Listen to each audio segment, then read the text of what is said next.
This is the Power of OZmosis podcast, powered by the Vidwheel Creator Network.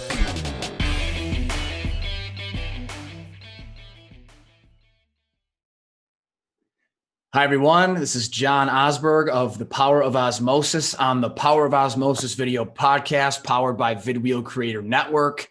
I am joined today by two of my great friends, John Gorczyca and Nick Barone of Helm Experience and Design. Welcome, gentlemen. Hey, thanks for having us, John. Glad to have you both on the show. We were doing some fun prep before this, some mouth stuff to get our linguistics rolling. I'm feeling extra good, extra juicy, and it's really exciting to be joined by two of which I consider, some of the most incredible community members, mentors, just centers of influence that do great works, whether it's technology, product, design, UI, UX. But then again, that big community flavor, and that's what's brought us together. So my gratitude in advance of our starting this recording, and love to hear more from each of you on who you are, what you're about, and more about Helm. Yeah, thanks again for having us. Nicholas, you want to start us off? Yeah, so Helm is a 7-year-old, just about 7-year-old digital product design studio. So what that means is we build mobile apps, web apps, and websites. We're a 10-person team located here in Buffalo, New York. And, we help startups and we help large companies sort of build products, build cool stuff and be innovative. And we've been really doing it for a long time and passionate about the work we get to do. Yeah, well said. We're really working within technology and helping people shape their ideas into something that is valuable, whether that's through design thinking, prototyping, web, mobile applications. We really like to get in the trenches with people and take that blob of clay that might be your software idea and start to shape that up and deliver something valuable. That's awesome. And community is so ingrained. And if I could, I'd like to just segue into how, we started working together, OZmosis by Helm. And it's funny, I think I was saying this to you guys yesterday on our bi-weekly catch-up call. And then even this morning, your names came up sincerely, not just for the pod, with someone really cool that I'm going to connect you to after the show. But I actually told the story of how it all came about, and not because it's about me and OZmosis, but because it just goes to show the strength of character and the cool things you guys are doing. Johnny, you reach out and you're saying you're loving what I'm doing. How's everything going? One entrepreneur to another, especially with the community focus, is such a synergy. And, I remember you guys basically saying, like, we like what you're doing. We want you to be a part of our narrative, our story, and what we're going to be doing in 2021. And that was humbling for me, for all the things that you guys have done with open office hours, which is turning into another service or platform that we can talk more about soon.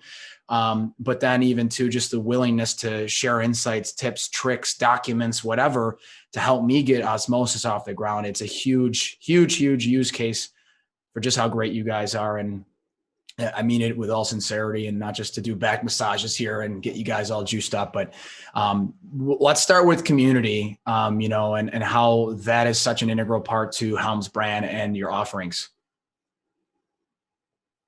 Yeah, I mean, we've sort of built what we've done on community for a long time. If you go back to before as we started to kind of create the idea of Helm and become a thing.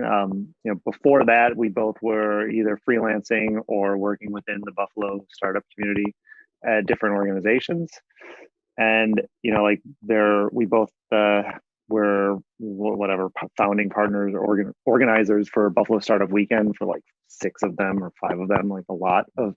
So just helping the community kind of grow at a very small stage. And then there's also another group that was called Buffalo Open Coffee, which met every Tuesday and would just talk sort of tech. And, from that splintered lots of different people trying to build things. One of those things has now become ACV auctions, and, another one has become Helm. So one's really big and one's also just it exists. So we're glad to still be part of it. Right. But, yeah. And, but yeah, I mean, all of that, it's just sort of part of our ethos. It wasn't a thing that we planned to do. We just would do it to meet people and get to build stuff. And it over time became part of what Helm is, because we started to see right when we were chatting over, I want to say like Google Chat or something, while you were at work and I was freelancing. Like we started to see that there is the incubator, the Z80 incubator that was about to open, and like the stuff about what 43 North might be. And we saw this opportunity to build a studio that could focus on startups and the problems they're going to have. Mm. And that just was that like little bit of opportunity, and then it just made it so we both could time to take the leap and create Helm and create the services company that would continue that like unofficial mission of supporting the community and building on the tech community. And from there we started to become partners with 43 North and work with countless startups through 43 North, and also with Z80 while they were around, and do the same sort of thing there. And as the world has changed the past year, we've been trying to adapt that and think of new ways that we help foster and build community locally. So it's a different challenge. But we did a Clubhouse call the other day that was a lot of fun, and I think we plan to do a lot more of those, and just start to build just another place where people can kind of hang out digitally or otherwise and talk and hopefully vet ideas and do stuff like you here that also help do that, and build products that maybe get to do it too. Nicholas and I are both from Buffalo. We're born and raised in the South Towns. We went to Canisius College and got degrees in digital media. And so our focus has been towards this region, towards growing things in Buffalo. Over the past, 15, 16 years of professionally working in digital, we've seen the shaping and the resurgence happen here. And it's really exciting to see. And we're seeing that more and more each day in the entrepreneurial ecosystem here. And it's just really great to be a part of it. We look at ourselves as catalysts to ideas, whether that's a side hustle app idea that you always had in the back of your mind that you now want to make a reality, to someone who is maybe in an older legacy style business who needs to innovate with technology. We like to take those ideas out of people's minds and make them something valuable in the world. Love that. I'd like to just hit two things. First of all, I didn't realize you guys were Canisius. I'm a Niagara grad, so we're gonna actually have to cut this now and cut contracts. Seeing you, buddy. Yeah. I like the blue and gold behind you though. Yeah, it's Swedish there. That's a little different, but hey, go Griffs, go. Purple Eagle over here. No, that's funny. And then, again, there's a much broader theme here that I want to actually bring back in seriousness. But one more thing about Clubhouse, again, just a testament, right? It's like, it's cool to see that. And honestly, Johnny, when you posted that on LinkedIn, LinkedIn plug about the Clubhouse Hangout, or whatever they're called, Clubhouse Room, it was the impetus for me to get on that. I had a few people. Funny, I'm missing one right now, even as we're recording.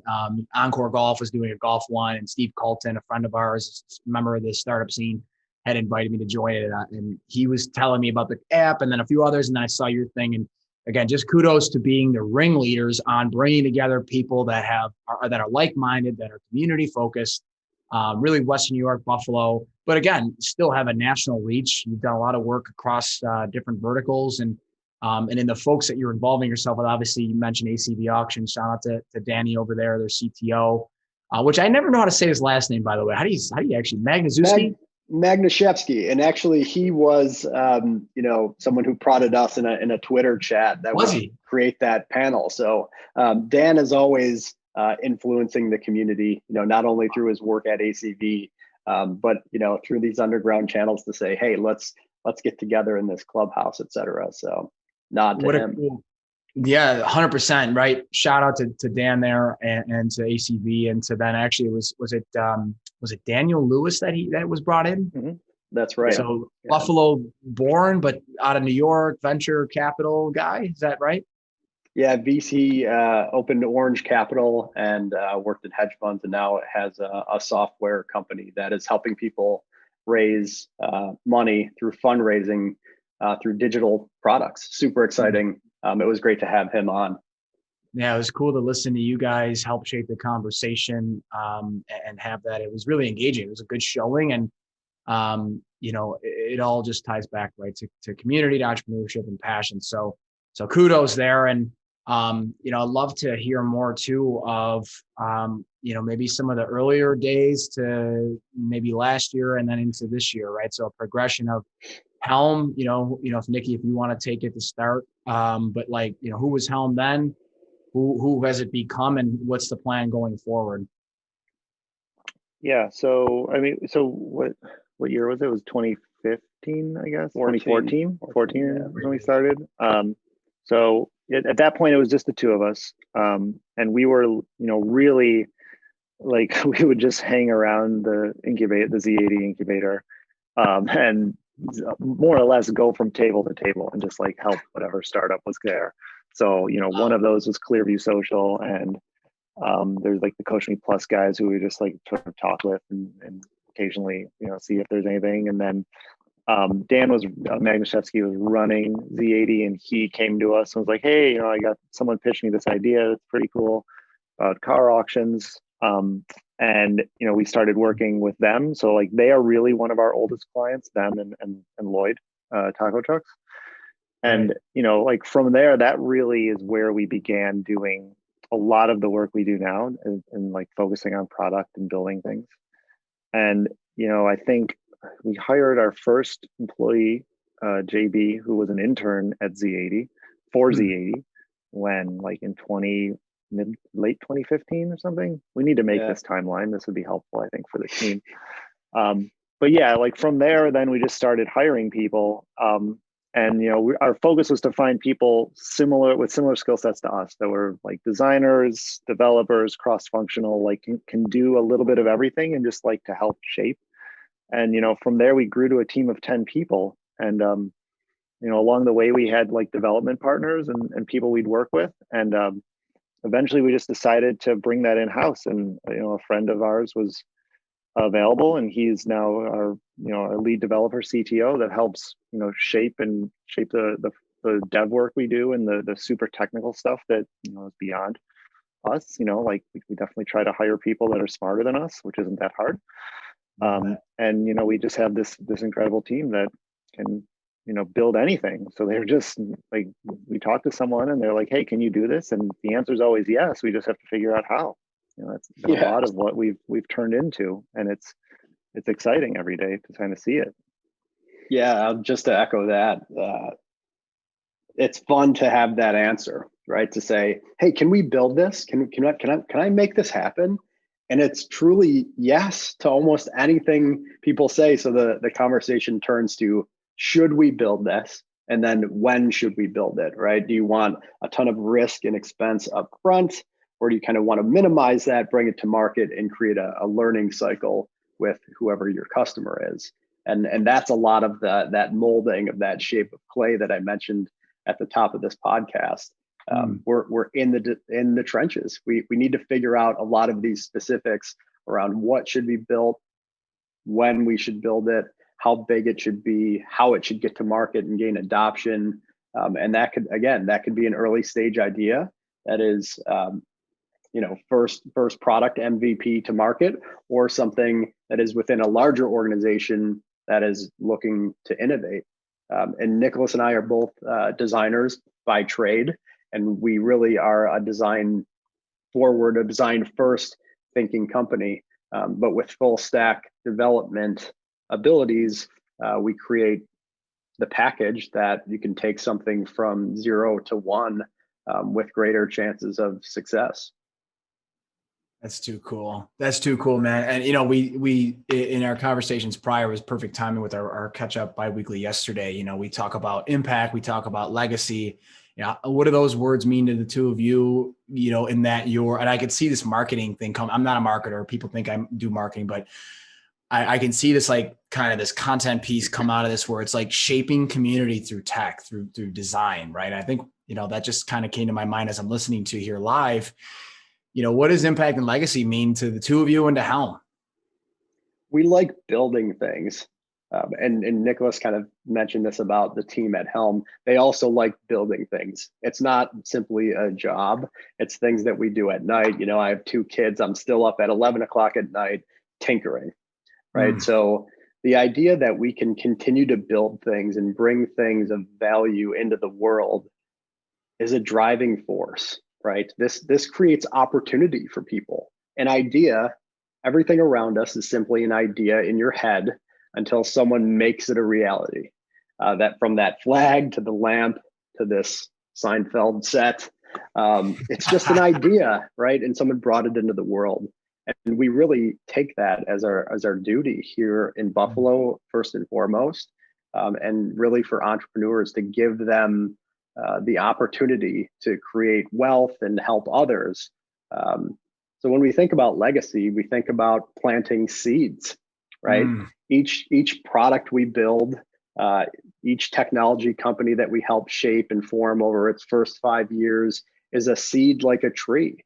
You know, you kind of put it in the ground, you water it and you tend to it, and then it grows. And you know, maybe someday those seeds will be, you know, the next ACV or the next big oak tree on Bidwell Parkway.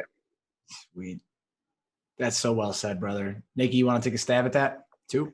Yeah, I mean, I think like it's a lot of what Jonathan said. I mean, like he really covered a huge chunk of it. But you know, like for us, it's also just, you know, as before it even becomes a giant oak tree, right? It's like it's the benefit to the Western New York community as a whole. So like, you know, we play a small part in ACV's success, right? Like there's so many other people that have made them amazing, but we've gotten to like be there along the ride and see this grow to a couple hundred people or more, 1,000 people in Buffalo. You know, like that was unheard of, something we couldn't have imagined when we were sitting drinking coffee at Panero's at 7:30 a.m. You know, 10 years ago. So like that is so rewarding. But then even less than that, you know, there's other startups that we work with, like, you know, Cahill Technologies, that is so under the radar and not like a thing that most people would even hear about or know about. But, you know, they have like hundreds of users all over the state, like customers buying their product and thousands of users. And it's just, for our team, it's rewarding to see that like this is a thing that we've built. It's created, you know, jobs for not just us, but also the people that work at that startup. And it's just like it's really rewarding. It's a kind of thing that, you know, we feel helps play a part in making Buffalo a better place, and not just like seeing jobs leave. We get to play an active role in creating them, and that is incredibly rewarding. It's just like a thing for what we can do for the community. You guys are like the perfect podcast guest, man. I could do this all day. You talk about rewarding. I mean, it's surreal to be just here with the two of you, you know, and there's so many parallels. I'm trying to be tasteful in how I parallel to Osmosis, because I hit content out so much and so much social. It's probably getting a little old for some people, but you know, it's congruent with you guys, right? It's plant that flag, make that noise. And I love the word you used, Johnny, about tinkering, man. I mean, the ingredients of which make up the two of you that then obviously co-found the company and get it to where it is today are, you know, things that have to do with being obsessed, borderline obsessed. I think obsession can be a negative word to a lot, but if you look at it in the way that I'm looking at it, I'm sure there are plenty of other growth mindset people that do that. I mean, that's what makes the greats, you know, the Conor McGregors, the Michael Jordans, the Serena Williams, whatever. You know, those are athletes, but I mean, again, Elon Musk, all these other individuals that are obsessed, and man, it's been such a fun run for these 6 months, and to be working with the two of you and having you be a part of my journey. Once again, more impact and legacy just on me and the things that I'm doing, which is all around impact and legacy. And I love that you mentioned that, Johnny, and then Nikki too, man, just really well said. You know, the jobs creation, the impact of the community, building things. It's just, this is, I could listen. Well, that's why we reached out, John. You know, like, you know, you've been doing this, right, in the community before Osmosis existed, right? And you know, when you kind of took this leap, it was just exciting to see, because we know that our values align, and if our values align and we understand kind of the future that we want for our community, we'll crush it. So, thanks to you for putting this stuff together and starting OZmosis and, getting it going. I think you inspire more people than you let off. You're a humble man, but you're doing it. You're doing God's work. So I appreciate that. Some might argue, might argue my humility levels, but I'm trying to root myself in gratitude, a lot like you guys, right? And thank you for those kind words. And again, it is surreal. We talked at the beginning, open office hours, and actually, dude, if I could, I'll just step back quick, and I have to throw this. This is so organic. I was on a conversation this morning with a gal named Angela. I want to say it's Palomeni. I hope I'm saying that right. She has a business. She's a Buffalo public school teacher and has a business that's called Eco Tico. It's sustainable apparel. She's a friend of Dan Gigante's, a mutual friend of ours, a designer himself. And so I was on the phone with her this morning, and that's where I mentioned at the beginning of the pod that I was talking about you guys and how, there could be some fit there because she's got a heck of a social following and a really cool story that impacts the community, impacts the environment. And so on air, and it's not technically air, but that's something that's coming your way, an introduction there to get you guys and gals all talking, because you mentioned planting seeds, and she does work with planting trees as a result of the work she's doing with her sustainable clothing. So full circle moment. So I'm just going to take that and leave that there. Right. So you got another intro coming your way. But that said, more about open office hours, because Angela used open office hours to find some of the resources, again, full circle, to find some of the people she's recently connected with, I think, including me, because I'm on there. So Nick, if you wanted to take that, feel free on open office. And there's an evolution, it sounds like, that might be happening with it. Yeah, so there's openofficetime.com, which is so I will actually take a step back and sure. Jonathan's really going to talk more about this because this is his thing. But I think at lunch, I want to say, which most of our good ideas happen at lunch. Over some Lloyd's. Pizza Lloyd, or at Niagara Seafood or somewhere out there. Chris's Deli. A little weird. Chris's. Yeah. None of these places right now. Niagara Seafood, Chris's Deli. You could sponsor this podcast. That'd be great. Yeah, I've had many a meal there. We're talking across the Buffalo Club. Yeah, right there. Yeah, so good. Anyway, sorry. But yeah, Jonathan was just throwing out this idea of can you create this this kept mentor card. He wanted to literally create a card where I could own John Osberg and I have access to him or something, and just kind of a non-fungible token or something that is happening in the crypto world now, but just this germination of an idea, super interesting. And we just started talking about it, and that eventually turned into openofficetime.com, which is it's a way to schedule calls with mentors for mentees. So I can just go through and scan who's offering their time and say I'm looking for a designer, or I'm looking for someone that's good at finance or sales or whatever, and it connects us and then creates a Calendly link and they can video chat and talk, right? It creates that. It's like a digital form of community. So people were sharing their links. That's another thing. We just started to aggregate it. People like Alex Brass and Nate Benson and the teams over at 43 North, they were just putting out, they're like, hey, I have open office time. And we would notice that around the internet and said, hey, this, needs to be something that more people have access to, and it creates more awareness. So, it wouldn't exist unless, Buffalo didn't have that attitude of helping one another. Truly. So well said. Yeah. And now, I think you should take it now, because now we've started to spin that into its own product called Mentor Deck. That is what we're kind of pushing on and continuing to iterate. So people, there's now over 100 people locally on openofficetime.com, and it's fantastic, and more people would reach out and say, hey, I'd love to have one of these in my city, or I'd love to maybe embed it in my website. And we said, hey, why don't, that mentor idea that we had a while ago, and bought the URL, this is starting to align to it. So Mentor Deck is really a place where you could start to create that small circle of advisors and mentors. That might be for an incubator or an accelerator or an economic development group, wherever it is.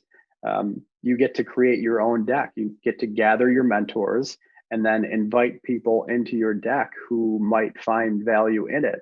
And when you do invite those people in, they have access to those people, their most intimate access, which is their calendar time to book one-on-one meetings to really help them change the trajectory of their personal or professional life.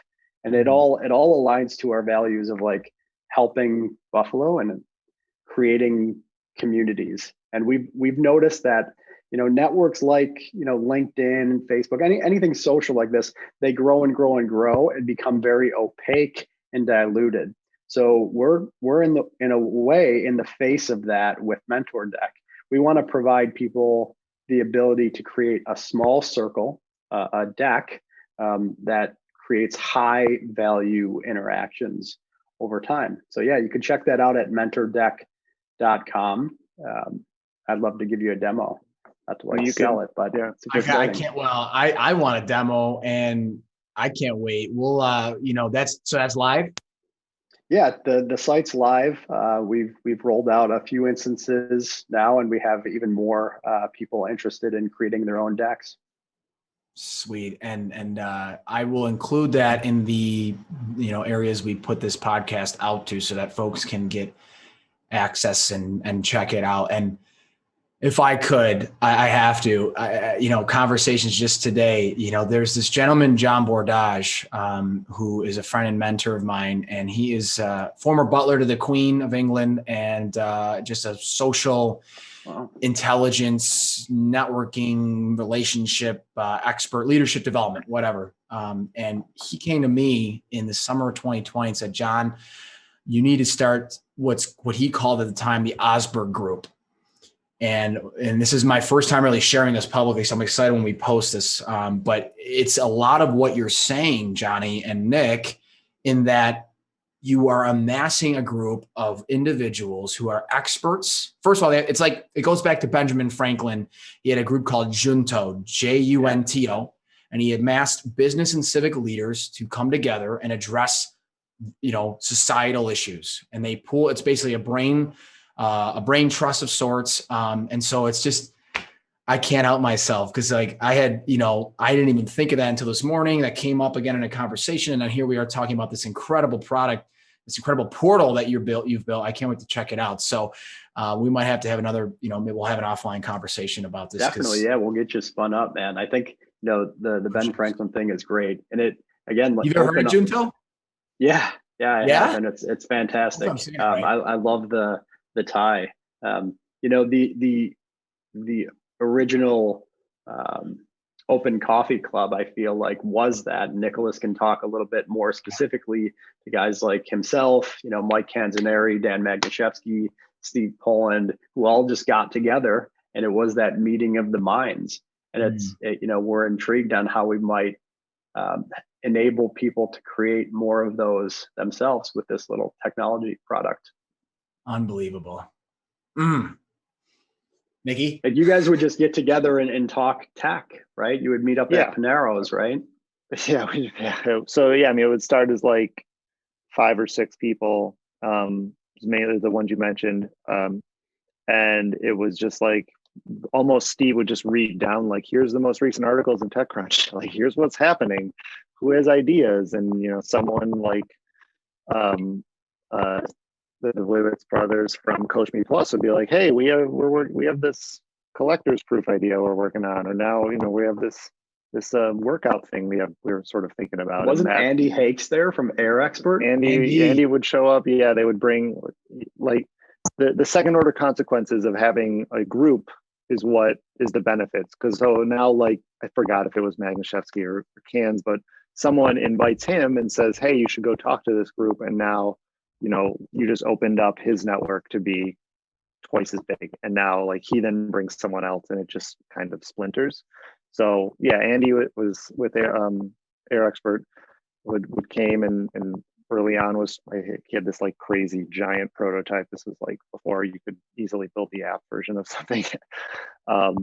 And he's working on the same thing. So it is all of that kind of begat, I think, like some of the successes, a lot of the things you see now. And then 43 North sort of dumped like, gasoline on it and really made it like a burning fire. But, like that really is what started to galvanize these little connections. And it's, at a certain point, we all would start to say like, who's going to do this next, or who's going to keep this going? Because now we have like actual jobs to take care of and companies to take care of and run and grow. So, I think what we're seeing is like, can we leverage technology to continue doing that and build these communities? And then, we did that with Open Office time, and now we see it like people are asking for it, and if that's a good validation of a product we've built, that we can now, make it into something that others are interested in paying for, and continue to do that. I mean, you could imagine Mentor Deck for Niagara University or for Canisius College, and you have like your alumni network. You could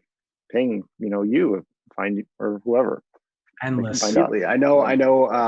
If you all haven't checked out K House, the new kind of co-working space that Dave Kimmelberg brought here, it's fantastic. The inside of that place looks incredible, but he has a group of mentors as well. So you can kind of see all of these use cases for this, what we call like a micro network or a deck. Yeah, I mean, LinkedIn is a place you go to scream or yell at people, and this is the place you go to whisper, right? I just want to like talk to someone about something. Nice. So someone tweet that. I'd like to. I had a thought as I'm listening to you gentlemen, and but now it's been taken away for a second as to unpacking this screaming thing on LinkedIn. I mean, what do you mean there? Like, is that something it's a that good they all saying like there's time yeah. for screaming and time for whispering. Yeah, it's like a marketing like thing, right? Like that's in a way, like we think of this as the anti-LinkedIn. We want to create a place where it's truly connected. Like on LinkedIn, I'll accept almost any connection because I know that that's a way for me to create more. When I share this, there's 2,000 people, half of which I've never met, that have access to it. So like that is the way I've sort of view LinkedIn and what it's just evolved into, for better or for worse.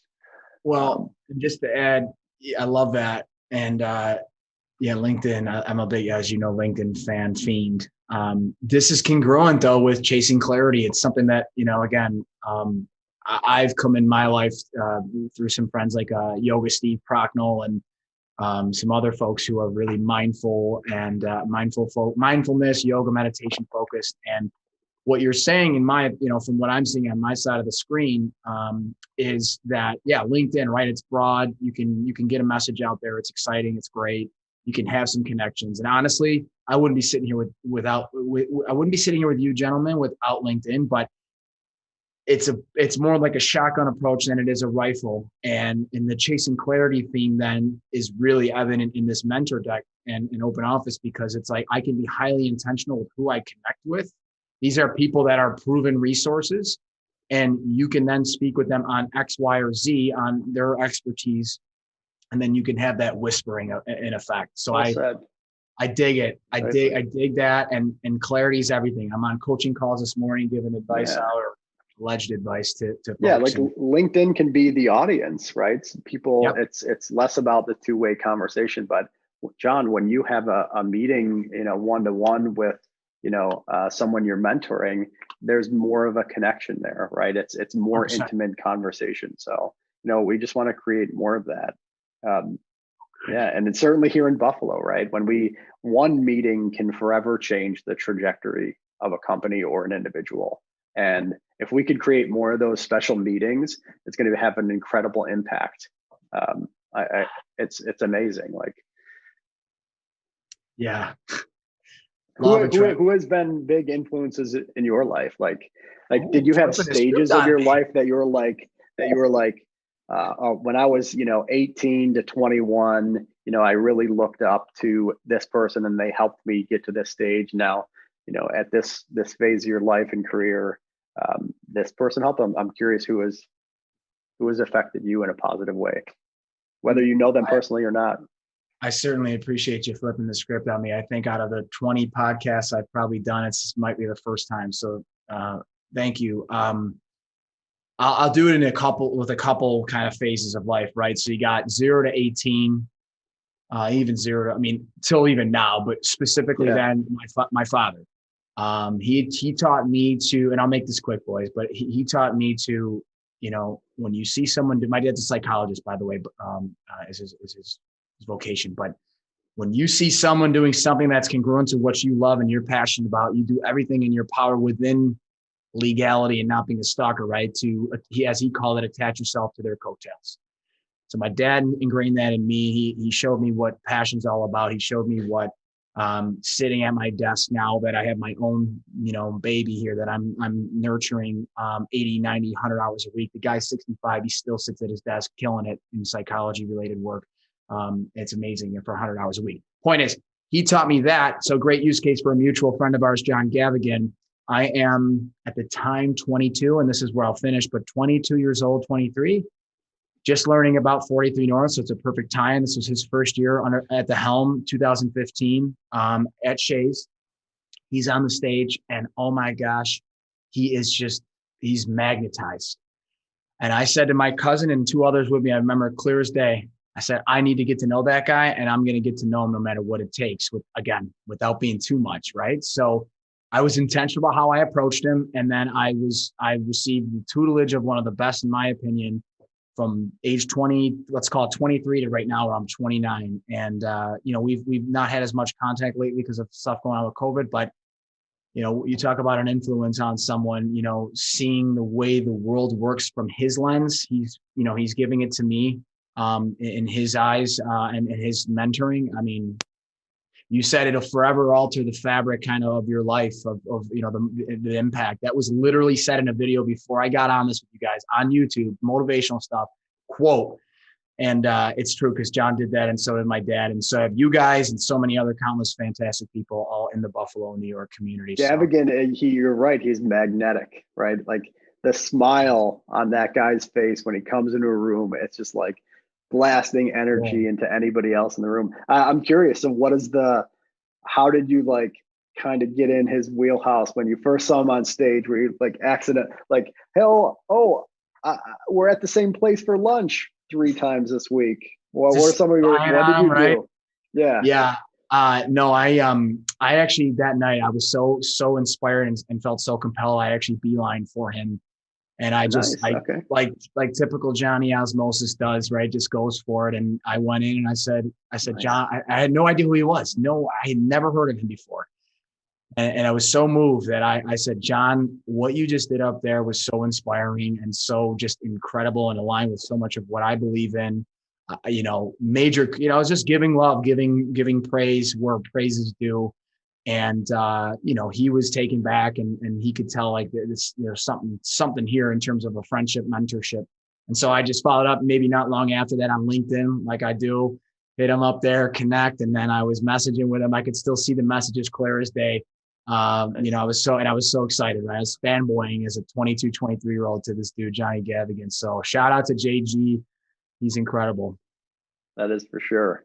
So what is the impact, just to bring it, back to impactfulness and creating opportunities, what is the impact that you want to have at Osmosis? I know, we've been working together at Helm, and you've had an impact on our business, but from Buffalo standpoint, from a personal standpoint, what is the impact that you're looking to have in a year, in 5 years in Buffalo?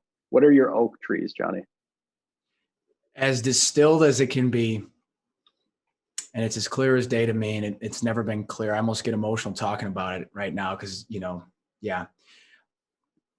I have had the good fortune of, really having a privileged life. I've got great friends, mentors, support, never had to worry about really anything in my life. And I have had unique experiences in my own life, my own personal equation that have, again, altered the fabric of my very existence. Things like getting let go out of nowhere from a job, just the day before you close on a house. That's a real thing. And then going into serious 3 months of reflection and introspection and really distilling why I'm here. And so I have the gift of knowing every single day that I'm adding to the puzzle, to the whatever you want to call it. I wish I had a better analogy right now, but I'm adding bricks to a foundation that when you ask that question, my goal is to inspire every other human that I come into contact with to have the same experience that I've had, and that I've found why I'm here, and that there is a burning fire inside that literally will never be quenched or put down, put out, I mean. And so my goal is to inspire, uplift, connect, energize, support humans so that they can go and figure out what they are here for. And then once they figure it out, go and do it every effing day. Team LFG, let's go. What solidified that? I feel like, especially when it comes to entrepreneurs and early stage companies and maybe just younger people, like what helped you find that and know it so well? Like we come across people who don't really know, and they don't have that drive and that, in a way, certainty that you explained. What solidified that? Was it an event? Was it a series of events? Or was it something, from your childhood? This is awesome. Totally non-planned, and I'm beyond juice for this right now, even though I seem pretty chill. It was a series of events, like anything, right? It's there's things today that I don't think I will feel or know in a year from now, because I haven't gone through the next year of my life is coming forward. So it was a series of events. Things like, again, get 30 under 30, you're riding a high. A week later, out of nowhere, you're gone. And I get why. I'm not giving shade to said company. I won't even say it, but there's no shade there. It was totally understood after the fact. But it was this dichotomy. So that was certainly a piece to it. I mean, just me, who I am as a human. I just wrote in. I got a spotlight feature coming out in one of my not-for-profits I support, and I wrote in there that coupling my upbringing, the values instilled in me, my mother and my father, and then the education that I had from Niagara, Go Purple Eagles, Vincentian, serving those who are underserved, never served, the underprivileged, making your life dedicated to service of others. And then my own unique experiences, free of the institution of school that I went to or my parents, my own things all combined, plus these events, like I said, getting let go after riding a high, and then falling into a depression later that same year in 2019, and losing sight of myself physically, mentally, emotionally, spiritually, to where real pain was felt, and I had to reignite it. And I did that through, again, without getting too detailed, right? I've said the story, it's out there in certain areas, but meeting people at just the right time of my life. A shout out to my great friend Nicholas Martone of PGA Hope, helping our Patriots everywhere. It's a not-for-profit organization using golf to help veterans. Meeting him and then committing to things like running a marathon that are really seemingly daunting and reaching, far reaching, to use for accountability. It's a combination of unique life experiences, people, introspection, and then finding ways to keep yourself accountable, and to a point where it becomes a habit. And once it's a habit, if I don't move my body today, something's wrong and it'll affect me. So I need to do it. And it's healthy though. It's not unhealthy, because I've been in that 3 to 4, and this is where I'll finish, 3 to 4 months of working out. It's awesome. It's great. I'm killing it. And then you lose sight of why you're doing it. You burn yourself out and you're done. And so now it's like, let's get people so that they can do the things I just talked about, figure out their own formula so they never have that breakdown again. And that's where I'll finish. But yeah, man. I like that. Figure out your own formula. I like that. Really philosophical. Dude, thanks for asking, man. Is the formula to life good habits? Barone, what are some of your best habits and worst habits? You don't want this. I know you well, but I think this is great. Dude, we're flying right now. Thank you for asking. Habits? Best and worst habits. Go. We'll go. Do each. So start with Nick, then to John, and then I'll finish. Okay. Best and worst. Go. Oh, man. I feel like I have to qualify this. Keep it PG. I feel like I need to qualify this because of how we've adapted or changed over the past year. But I think the good habits are definitely sort of waking up and spending time with my 2 young children, 5 and 2 years old, like first thing in the morning. So that's one. I love the sort of like team check-ins in the morning. Like I like just seeing where everyone's going out, what's going on with them. If I can help them at all, kind of then like letting them run and be better than me and be smarter and like, go solve problems and just like let me support them. But, I think that those are two things I definitely enjoy. And then, habit wise, I think the other one is making dinner or helping with dinner every night. Nice. I definitely don't cook it every night, but A lot of I like to pizzas. be in there. I make a lot of pizzas if you can see that on Instagram. And Pizza dough. 3004. Yeah. Send me some, damn it. Yeah, I could send you some dough. But yeah, I mean, just like doing something like with your hands like that is not digital, like is a nice way to break out and kind of do something else. So I mean, those are the good ones. And I've been trying to get into yoga, but my wife is really the catalyst for that. So she has been helping me do that usually around 3 or 4 in the afternoon. If you guys miss me on Slack, that's why. But yeah, those are the main ones. It's a little different, it's just life's a little different. So we have to change and adapt slightly. Bad ones are definitely just working too much. I mean, it's not, it's what you said, like you kind of like, you can overwork, you can do too much and then like lose sight of why you do these things or enjoy it. It's exactly that scenario. Like, I mean, so it's just making sure that you kind of keep that balance. Keep going, baby. The balance. Yeah, I suppose, I'll start with the good. Meditation has become a huge part of my life, daily practice. Without it, it seems like you could come off the rails and lose sight of the why behind the things that you do. So that's super positive in my life. Having regiment and discipline, I think, and discipline of the schedule. I kind of like relating to what Nicholas said. It's, because we could just crack open a laptop and do things and be in front of a screen all the time, and it's easy, and we're always at home. You have to have a schedule, right? So things like Nicholas mentioned, yoga or something, going for a walk or breathing during the middle of the day. That type of discipline has been a great habit. One I really love is before I, leave work for the end of the day, I look at my next day's task and I stack sort the priority of what I'm going to do, so that when I come in the next day, it's all there lined up in front of me and I know what's priority and what I need to get done.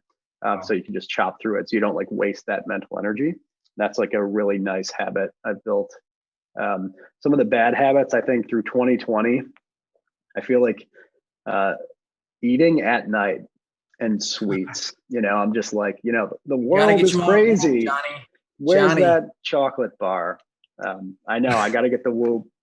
It'll show you with data visualizations how eating late. I'm sorry to overspeak you here, but yeah, we talked about yesterday. Sorry, chocolate bar. Absolutely, yeah. That's a bad habit, and I think jujitsu used to be a huge part of my life as well throughout the week, and martial arts is great both mentally and physically. And since that was kind of removed from my life through the pandemic, that's a habit that I'd like to get back into once it's safe. Because again, that's mental and physical. I'd recommend it to anybody. But yeah, Johnny, what do you think? Good and bad habits.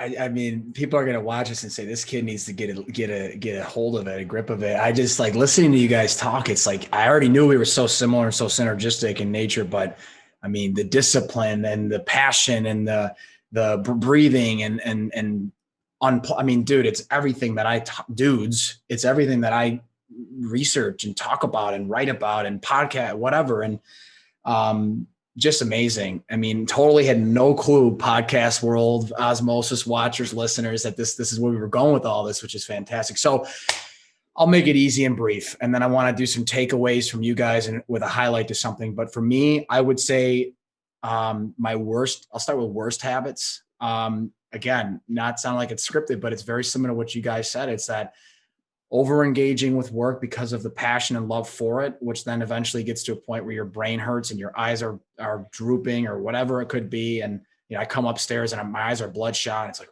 you all right?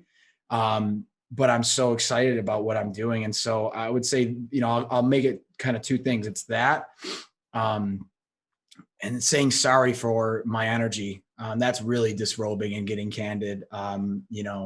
Saying sorry for the energy, for my words, without putting any blame anywhere. There were some things as I was growing up, formative years, where I was so high energy. So school teachers, family members, maybe just that, dude, come on, calm down.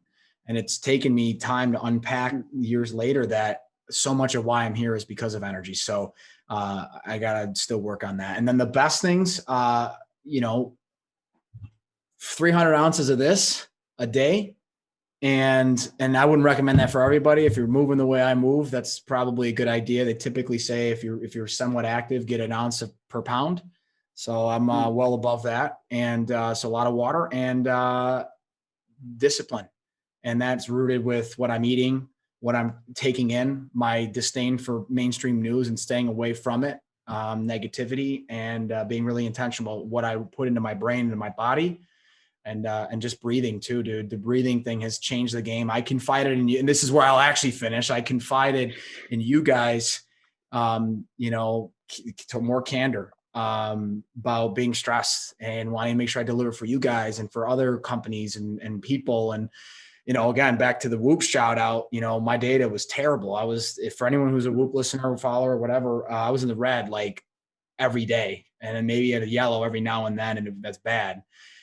And so, by harnessing my breath, to a shout out to Yoga Steve Procknell, and getting mindful, that is chasing clarity, has done it. So, Johnny, can I ask you just one question? How please. do you organize your diet? Like, because listen, recipe sites on the internet, they're horrible. Do you have like a nutritionist, or do you like use an app?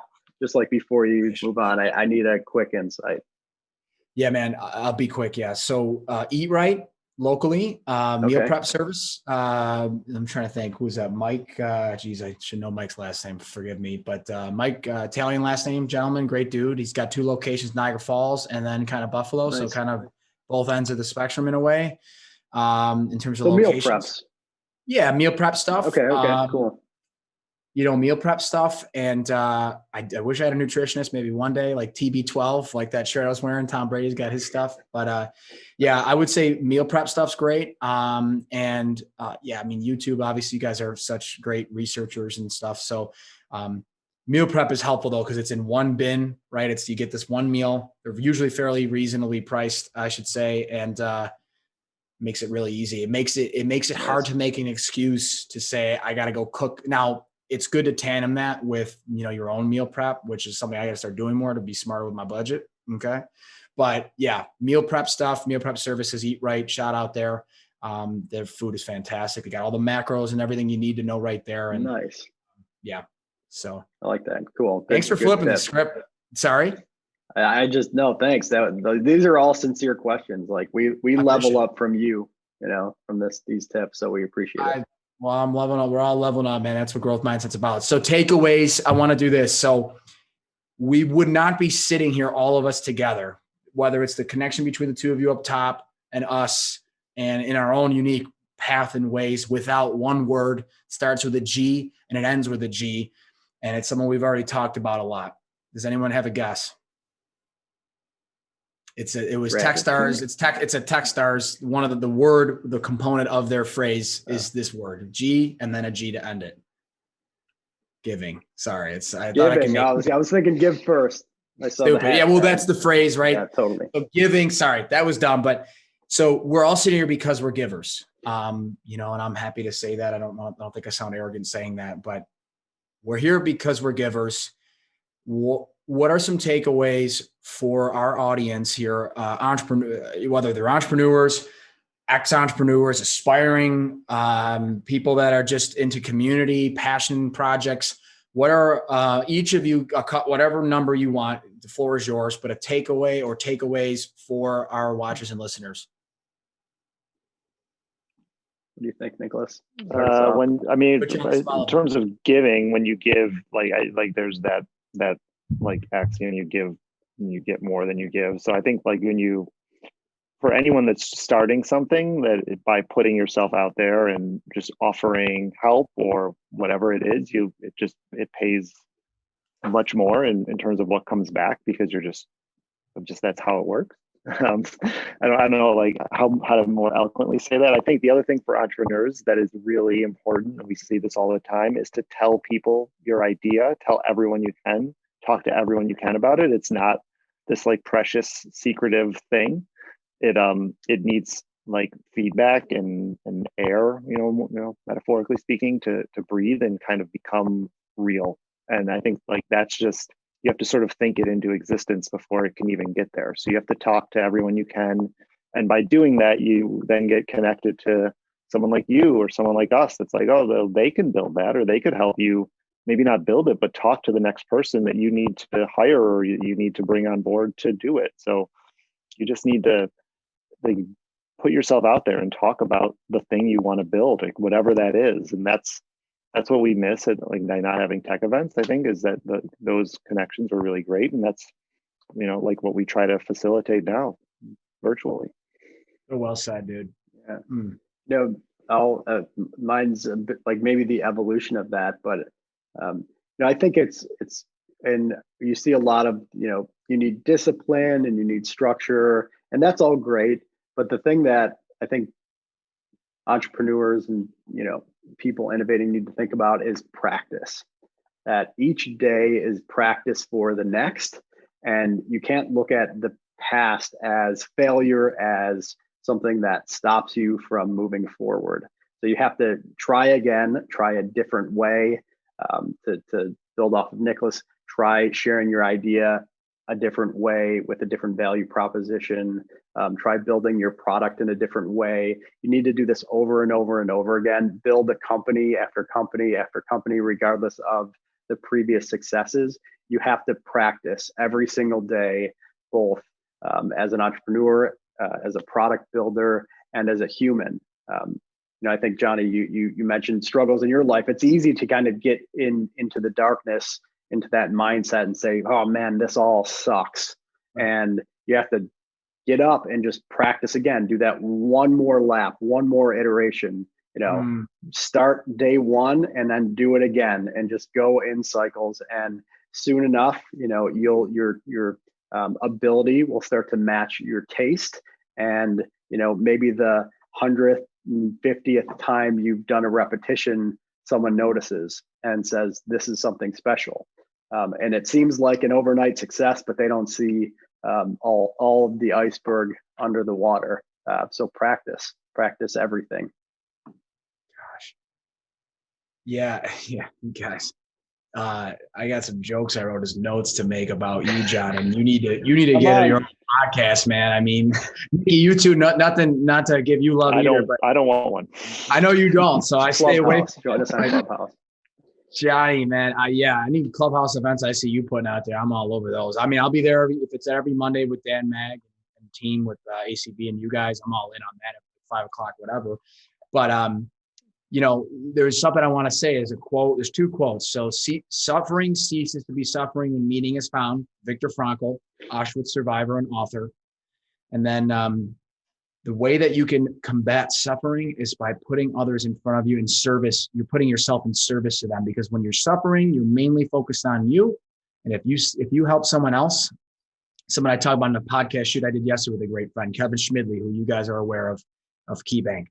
Buddha had a quote about, when you light the path for someone else's, you're also putting light on your own path. So just to add to Johnny there and then to Nikki's points too, just super, super, super good. So yeah, I got the joke out of the way in my notes about, my thanks and kudos to the support of Neil Carroll, who's a mutual friend of ours and a huge startup community supporter with Video Creator Network, as it is powered by Video Creator Network, and all this podcasting gear and how to help is through him and he and his team. So much thanks there.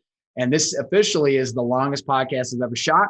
And I'm going to go out on a limb, and I don't care if anyone has a problem with this. Any clients have an issue, I'm probably going to be eating my words later, but no, on a serious but funny note, like this is one of the most engaging just impactful conversations ever. And free of a podcast with a ring light or not. So you guys are great. You're rocking it. We're rocking it. Making noise. Team LFG.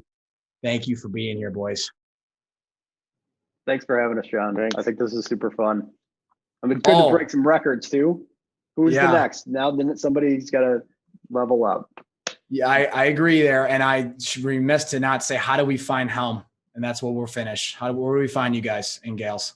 Sure. So you can visit us at helmux.com.